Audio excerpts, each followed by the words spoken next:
The wind off the Thames that December had a particular cruelty to it. Not the honest cold of open countryside, where at least the air moved cleanly and you knew what you were dealing with. This was London cold. It came off the river in damp, searching gusts, found every gap in your uniform, and settled into your bones like a debt you hadn't agreed to take on. Private Thomas Hawks had been standing outside Fort Belvedere for 4 hours and 11 minutes. He knew the exact time because he had checked his watch at 4 hours, checked it again at 4 hours and 3 minutes, and then made a private agreement with himself not to check it again until something actually happened. Nothing was supposed to happen. That was the point of this post. Fort Belvedere was the king's private retreat in Windsor Great Park, a place the newspapers liked to describe as romantic and secluded, which was a generous way of saying it was cold, isolated, and exactly the kind of place where a man could make decisions that affected an entire nation without anyone asking him inconvenient questions until it was too late. Hawks was 24 years old. He had been in Royal Guard service for 3 years. He had stood outside more buildings in more weather than he could remember, and he had learned the first and most important rule of the post. You are furniture. Expensive, uniformed furniture, but furniture nonetheless. You see nothing, hear nothing, remember nothing. You are a red coat and a rifle and a presence, and your presence is your entire purpose. He was reminding himself of this rule precisely when the side door opened. It wasn't the main entrance. The main entrance was 40 feet to his left, properly lit, properly staffed. This was a narrow servant's door set into the stone, and it opened quietly, the way doors open when someone has tested the hinges first. 2 men stepped into the thin strip of light that fell from inside. Hawks did not turn his head. He was furniture. But he had ears. The first voice he recognized immediately. There was no voice in Britain more documented, more broadcast, more analyzed by drawing room conversations across the country. King Edward VIII spoke with the particular cadence of a man who had been told since birth that his words mattered, and who had spent his adult life trying to decide whether he believed that. The second voice was quieter, faster, the voice of a man managing someone rather than speaking to them. Hawks would learn the name later. That night, he only caught fragments. They cannot force the timeline. If the papers are not in that room by Thursday, the whole process stalls. That buys us at least. The king's reply was lower, almost swallowed by the wind. Hawks caught only the end of it. She would never ask me to do something that. She doesn't have to ask, sir. That's rather the point. A pause, the sound of gravel shifting underfoot. Thursday then, you'll handle the room. Leave it to me, sir. The door clicked shut, footsteps retreated, the wind resumed its work. Hawks stood perfectly still for the remainder of his post. He checked his watch twice more. He thought about what he had heard with the careful, methodical discipline of a man who understood that thinking carefully and acting rashly were entirely different things. By the time his relief arrived at midnight, he had decided exactly one thing. He would say nothing tonight, but he would say something before morning. The knock on the barracks door came at 4:47 in the morning. Hawks was already awake. He had slept in the careful, shallow way of soldiers who know something is coming and cannot afford to miss it when it arrives. He was dressed in 4 minutes.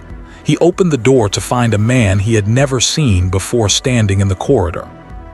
The man was somewhere in his late 50s, wearing a dark wool overcoat that had clearly been put on over pajamas, which told Hawks 2 things. This visit had not been planned far in advance, and whoever had sent this man had not given him time to fully dress. Both facts were interesting. The man's name, he said, was Mr. Gerald Fenn. He was a senior administrative liaison to the Lord Chamberlain's office, which was a title that sounded entirely ceremonial, until you understood that the Lord Chamberlain's office was responsible for managing the internal operations of the royal household, which meant that Mr. Gerald Fenn, standing in his overcoat and pajama trousers, represented a significant amount of institutional authority. He did not waste time. He had received a report, he said, from the duty officer at Windsor who had in turn received a report from the relief guard who had spoken with Hawks' watch commander, who had apparently decided that what Hawks had overheard was not the kind of information that should travel slowly. The report had moved quickly and quietly up a chain that very few people knew existed, and it had arrived on Fenn's desk at 4:15 in the morning with a handwritten note attached. Fenn removed the note from his breast pocket and held it at a slight angle, not quite showing it to Hawks, not quite hiding it. Old habit, Hawks suspected, of a man who had spent decades knowing when to share information and when to simply let its existence be understood. What he did show Hawks was a sealed envelope. Brown, official, bearing no markings beyond a single stamped line. Immediate reassignment. Heritage Security Classification. Authorized by Lord Chamberlain's office. Inside was a single typed page. Private Thomas Hawks was to report to Buckingham Palace by 6 o'clock that morning. He was to be posted outside the east anteroom on the second floor of the private apartment's wing. He was to permit no one to enter without a signed authorization bearing the seal of the Lord Chamberlain. He was to permit no one to remove any document, folder, envelope, or material of any kind. He was to speak to no one about his orders, the nature of the contents of the room, or the reason for his reassignment. The room, Fenn told him quietly, contained the abdication instruments. The legal documents that, once signed, would end the reign of Edward VIII and begin the reign of his brother Albert, who would take the name George VI. Documents that had been drafted over the previous week by constitutional lawyers working in carefully separated rooms, so that no single person knew the complete picture until it was assembled.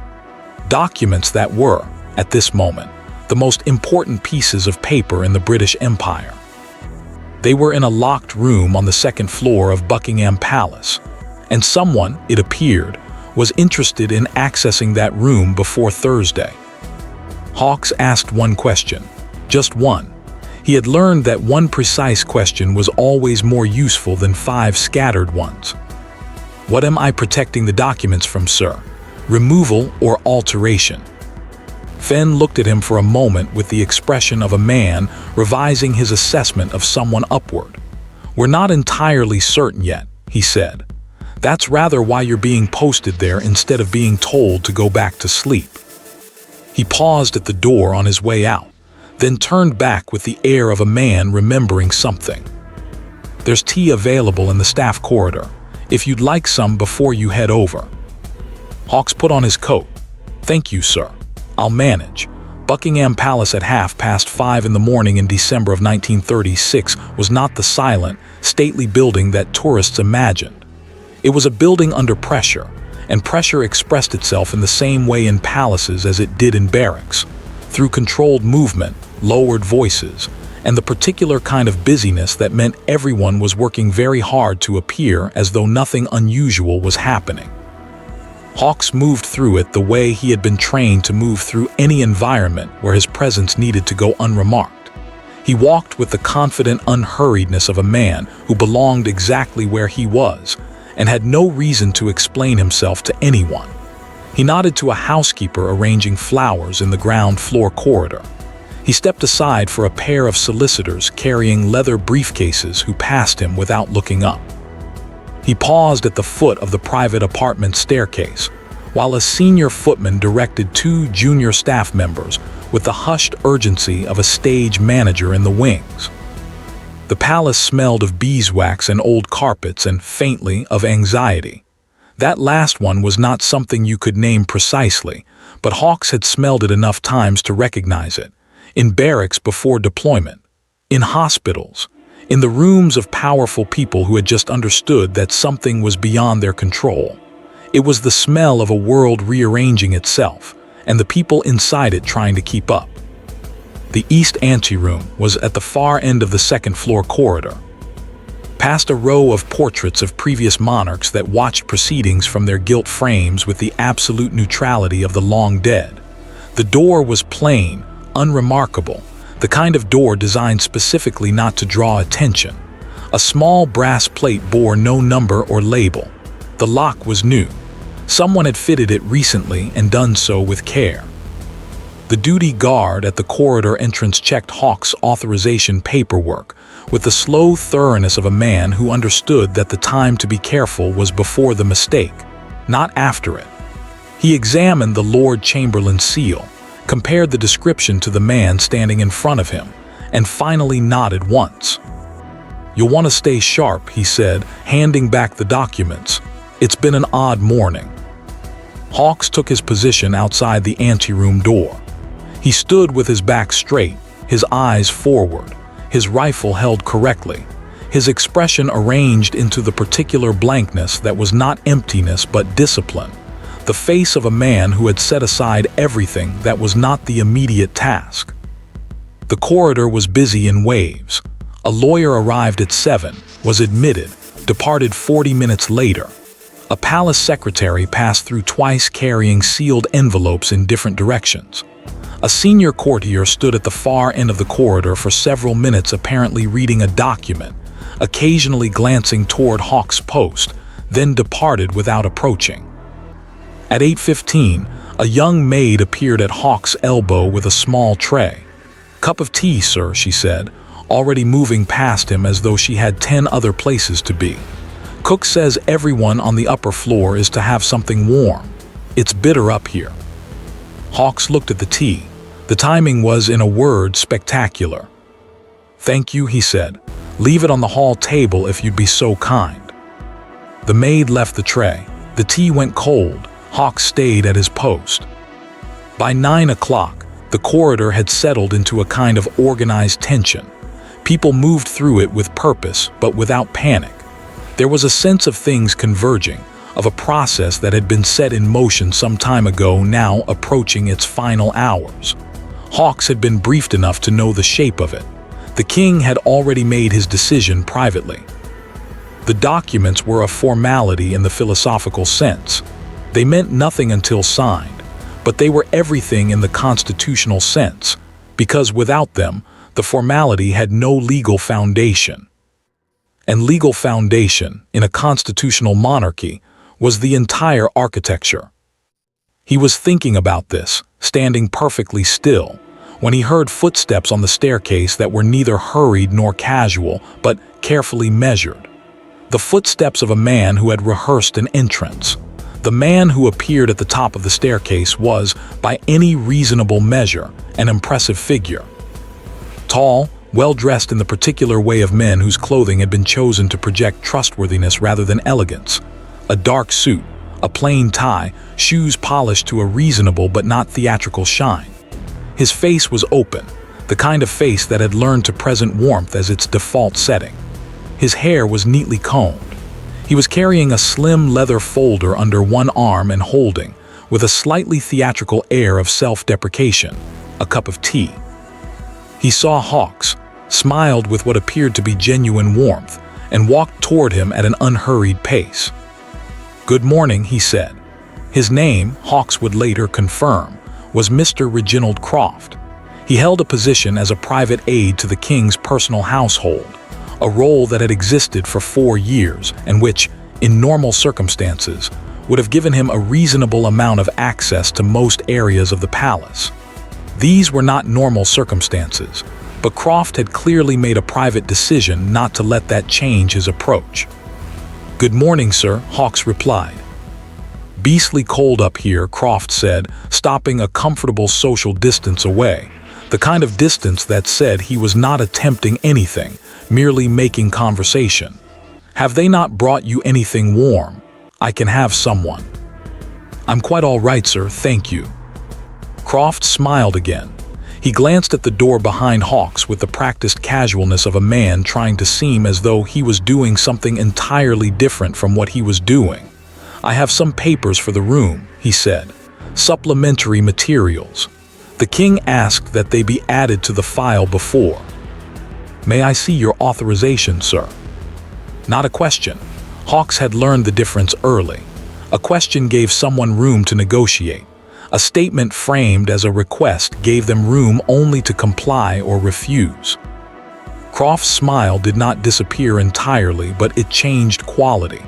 It became the smile of a man adjusting a plan in real time. "I'm the king's personal aide," he said. "I've had access to these apartments for 4 years. Your authorization, sir."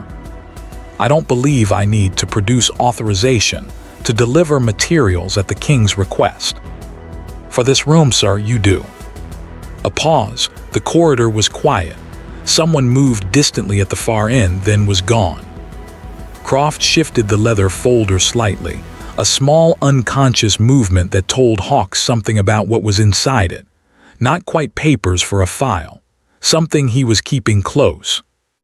"Look," Croft said, and his voice dropped half a register, becoming warmer, more personal, the voice he used when the formal approach was clearly not working.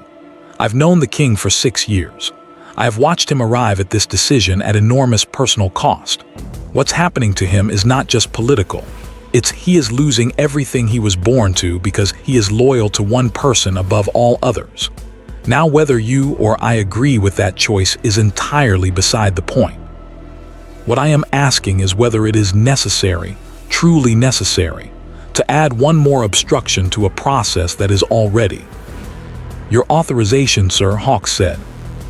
The warmth in Croft's face did not disappear so much as recede, leaving something quieter and less comfortable beneath it. He looked at Hawks the way people looked at objects that refused to behave according to their expectations.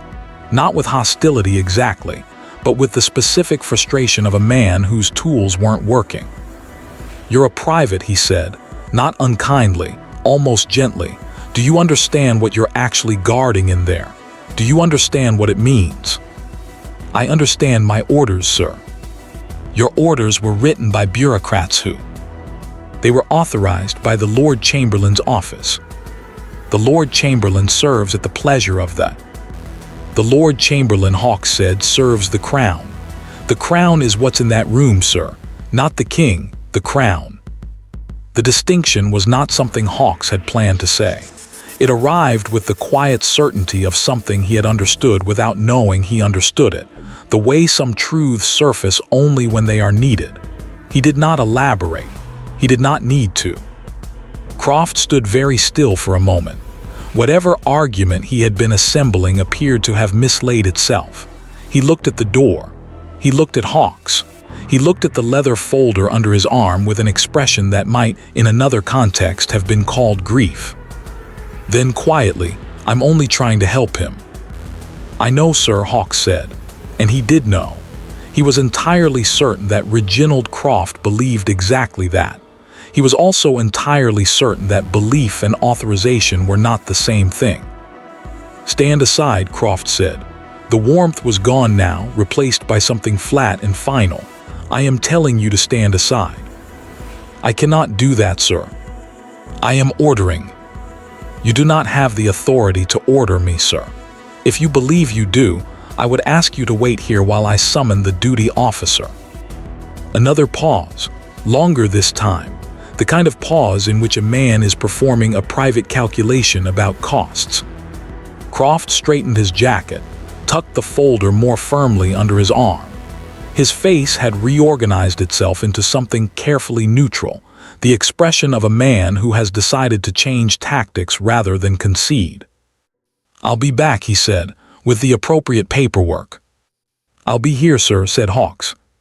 Croft walked back toward the staircase at the same measured pace he had arrived with. The performance of unhurriedness cost him something, Hawks could see, but he maintained it all the way to the top step and down. Hawks returned his gaze to the middle distance. Somewhere in the lower floors, a clock was chiming. Down the corridor, the cold morning light pushed through tall windows, falling in long, pale rectangles across the carpet. A junior footman appeared with a fresh cup of tea on a small silver tray. "Compliments of Mr. Peterson in the household office, sir. Says you've been up here a good while." Hawks looked at the tea, of all the moments. "Thank you," he said. "Leave it on the table." The footsteps that arrived 40 minutes later were different from Croft's. They made no attempt at measured packing. They were the footsteps of someone moving with the direct efficiency of a person, who already knows exactly what they will find and has no patience for the decorative aspects of arrival. Mr. Gerald Fenn appeared at the top of the staircase with his overcoat still on, and his expression carrying the particular quality of a man who has been running a contained crisis for several hours and is now approaching its final phase. Behind him, at a slight distance, walked two men Hawks did not recognize, both in dark suits, both carrying the careful stillness of official authority. Fenn came directly to Hawks' position. He did not offer tea. "He came," Fenn said. "Yes, sir, Mr. Reginald Croft. He departed approximately 40 minutes ago." "You turned him away?" "He had no authorization, sir." Fenn nodded once with the brisk efficiency of a man filing information. "The folder he was carrying," he said. "Could you tell what was in it?" "I could not open it, sir, but based on its dimensions and the way he held it, I would estimate 4 to 6 pages. Stiff paper, possibly with a cover sheet. It didn't feel like a standard file folder." The two men behind Fenn exchanged a glance.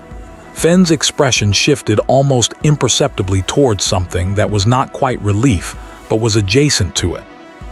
"It was a draft amendment," he said. "His own draft. Croft prepared a document over the last 3 days that would have introduced a 30-day deliberation clause into the abdication process. Legally meaningless, but it would have created grounds for challenge. His argument was that the constitutional process had been rushed, which technically he stopped himself. It doesn't matter.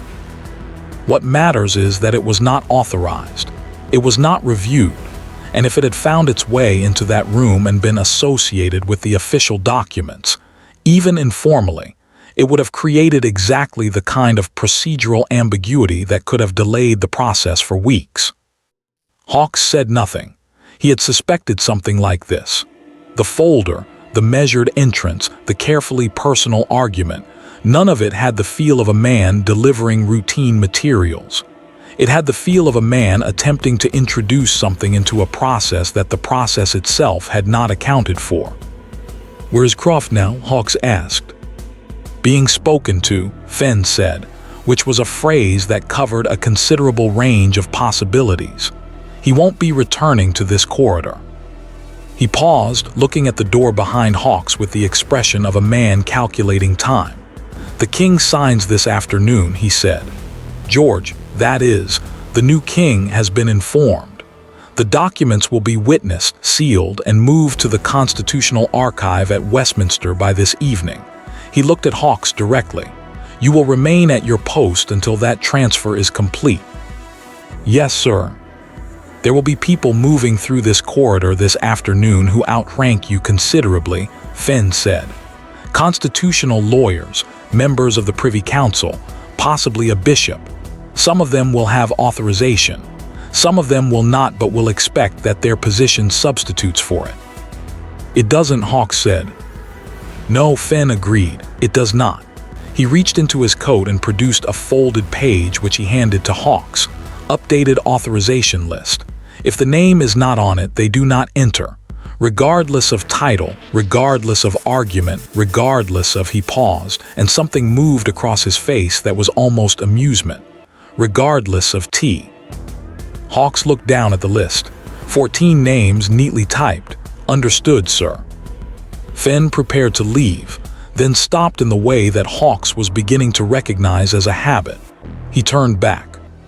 "He tried to appeal to your loyalty to the king personally," he said. "Croft, that was his method." "Yes, sir." "And..." Hawks considered the question for a moment, not because he was uncertain of the answer, but because it deserved a considered reply rather than a quick one. "The king I serve," he said, "is whichever person holds that office under the law. This afternoon that changes. My post does not." Fenn looked at him for 3 full seconds without speaking. "Yes," he said finally, "quite right." He left without further ceremony. The two suited men followed. The corridor settled back into its particular silence, the silence of a place where everything important was happening in the spaces between visible events. At the far end of the hallway, a young maid appeared with a tray. She saw Hawks, hesitated, then set it gently on the hall table without approaching. There was a cup of tea on it. There was also, Hawks noticed with a kind of tired private amusement, a small shortbread biscuit, as though someone in the kitchen had decided that if the guard was going to refuse tea repeatedly, they ought at least to be offered something more compelling. He did not eat the biscuit. He stayed at his post. The afternoon arrived the way significant afternoons often do, with less visible drama than the occasion deserved and considerably more paperwork. At 2 o'clock, the lawyers came.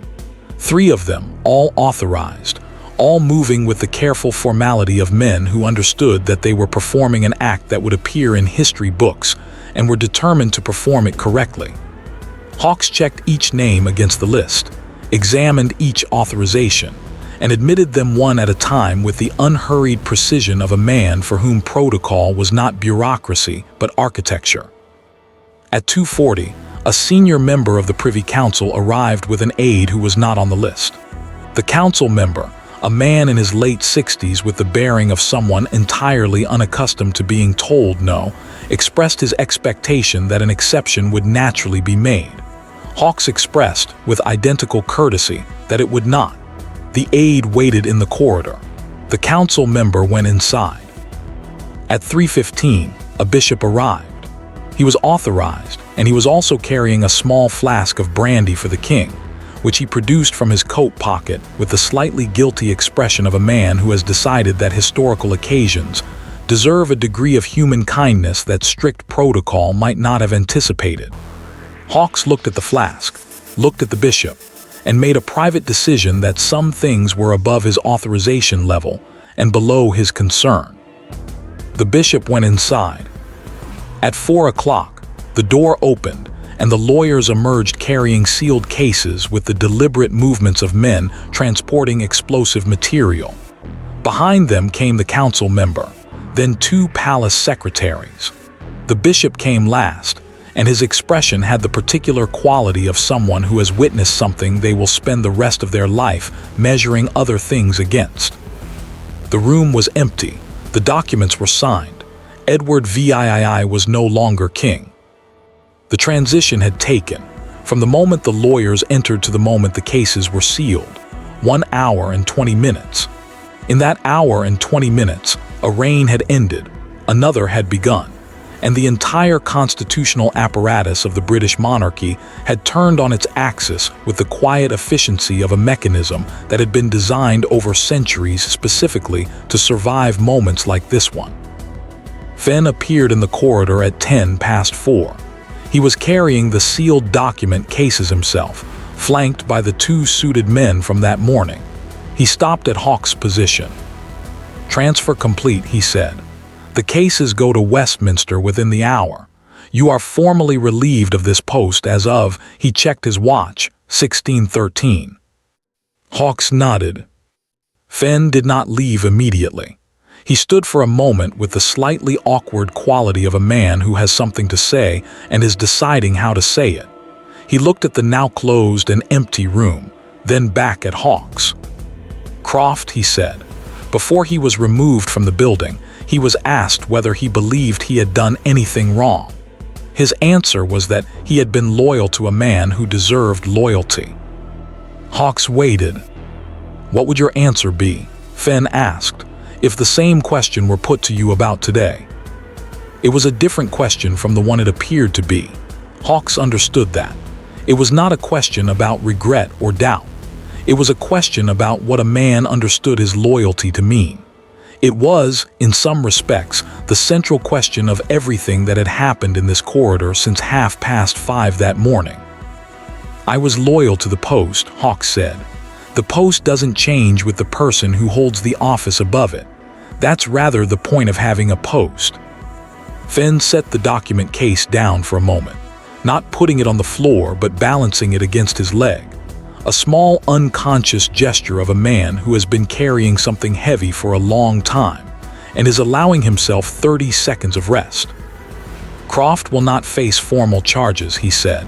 "He will be quietly moved. The document he carried will be destroyed. There will be no record of this afternoon's difficulty beyond the internal duty log, which is sealed for 50 years. Understood, sir. Your name is in the duty log, Fenn said, correctly and fully. This was, Hawks understood, the acknowledgement. Not a commendation, not a decoration, not a public recognition of any kind. A name, correctly recorded, in a document no one would read for half a century. In most contexts, this would have seemed an inadequate reward for a day of considerable pressure performed without error. In this context, it was exactly right. It was the institutional equivalent of a handshake between equals, a private confirmation that what had been done had been seen and recorded and mattered, regardless of whether the world outside these corridors would ever know it. Thank you, sir, Hawks said. Fenn picked up the document case. He nodded once, turned, and walked down the corridor toward the staircase with the sealed cases that contained the end of one reign and the legal beginning of another. Hawks stood at his post for 2 more minutes after they were gone, not because he was required to, not because anyone was watching. He stood there because the post was still the post until he formally left it, and he had not been the kind of man, at 24, who treated the last 2 minutes of a thing as less important than the first 2 hours. He looked at the door one final time. Unremarkable wood, plain brass plate, new lock fitted by someone who had understood that this room would matter for exactly 72 hours and needed to be properly secured for exactly that long. On the hall table, abandoned and cold, was the cup of tea that someone had brought him at 3 o'clock and which he had not touched. Beside it, still wrapped in its paper, was the shortbread biscuit. Hawks picked up the biscuit, looked at it for a moment, and ate it. It seemed the least dramatic way to end the day. He walked down the corridor past the portraits of the previous monarchs, who watched his departure with the same absolute neutrality with which they had watched his arrival, down the private apartment staircase, through the ground floor corridor where the housekeeper's flower arrangement was still in place, petals entirely indifferent to the events of the afternoon, out through the service entrance into the pale December evening. London was doing what London always did, which was continuing. Traffic moved on the Mall. A newspaper seller on the corner was calling the early evening edition in a voice that carried through the cold air without revealing what it said. Somewhere behind Hawks, inside a building whose windows were already lit against the early dark, a king was preparing to make a radio broadcast, and a country was preparing to hear something it had not heard before and would not hear again.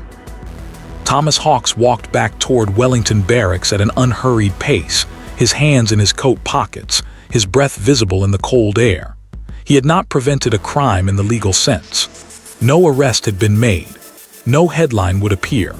The man who had come to the corridor with his leather folder and his warm smile and his genuine, costly devotion to the wrong thing had simply been moved along, quietly, as these things were done.